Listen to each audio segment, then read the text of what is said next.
उदय सामंत भटकती आणि लटकती आत्मा, दावोसला ते शिंदेचे आमदार फोडायला गेले आहेत संजय राऊत. उदय सामंत हे भटकती आणि लटकती आत्मा असल्याचं संजय राऊत यांनी म्हटलेलं आहे. उदय सामंत यांनी केलेल्या दाव्यानंतर संजय राऊत यांच्याकडून हे प्रत्युत्तर देण्यात आलं आहे. उदय सामंत हे दावोसमध्ये असून एकनाथ शिंदे यांना कोण भेटतंय ते सांगतायत. मुख्यमंत्री देवेंद्र फडणवीस यांनी उदय सामंत यांना दावोसमधून परत महाराष्ट्रात पाठवून द्यावा असा खोचकपणे संजय राऊत यांनी म्हटलेला आहे. उद्धव ठाकरे यांचे 4 आमदार आणि 3 खासदार हे एकनाथ शिंदेंना भेटले असा दावा उदय सामंत यांनी केला होता. त्यावरून संजय राऊत यांनी हे टीकास्त्र सोडलंय.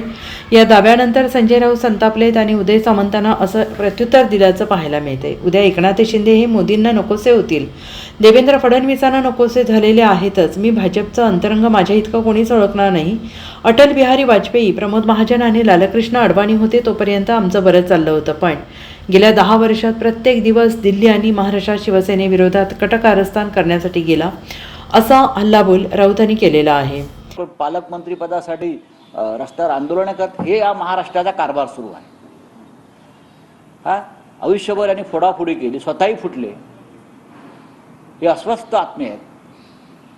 हे पवार साहेबांना भटकते आत्मा म्हटले होते. हे स्वतः भटकते आणि लटकते आत्मा आहेत. कुठेतरी समाधान माना, ईव्हीएमचा आदर करा. ज्या ईव्हीएमने तुम्हाला इतकं मोठं दिलेलं आहे त्या ईव्हीएमच्या माध्यमातून आम्ही सुद्धा जिंकलोय. मग जे का आमच्या असतील ते कुठेतरी तुम्ही या महाराष्ट्राचं एक प्रतिष्ठा जी आहे या राज्याची ती सांभाळा. उद्या शिवसेना प्रमुखांचा जन्मदिवस आहे आणि तुम्ही परत एकदा दावोसमध्ये बसून इथे बसून शिवसेना प्रमुखांची पक्ष फोडण्याच्या भाषा करता लाज वाटत नाही तुम्हाला? घ्या ना, आमची नावं घ्या. आता आम्ही सगळेच फुटणार असं सांगा. आम्ही मरण पत्करू पण यांना शरण जाणार नाही अशी आमची भूमिका असलेले 20 आमदार आहेत आणि खासदार आहेत. ज्यांना जायचं ते बेईमान शेण खायला गेले ह्यांच्याबरोबर. आम्ही कशाला जाऊ? आम्हाला स्वाभिमान आहे या महाराष्ट्राचा, मराठी मातीचा. मराठी म्हणून बाळासाहेब ठाकरेंनी जे आम्हाला घडवलं आहे, आम्हाला त्याचा अभिमान आहे.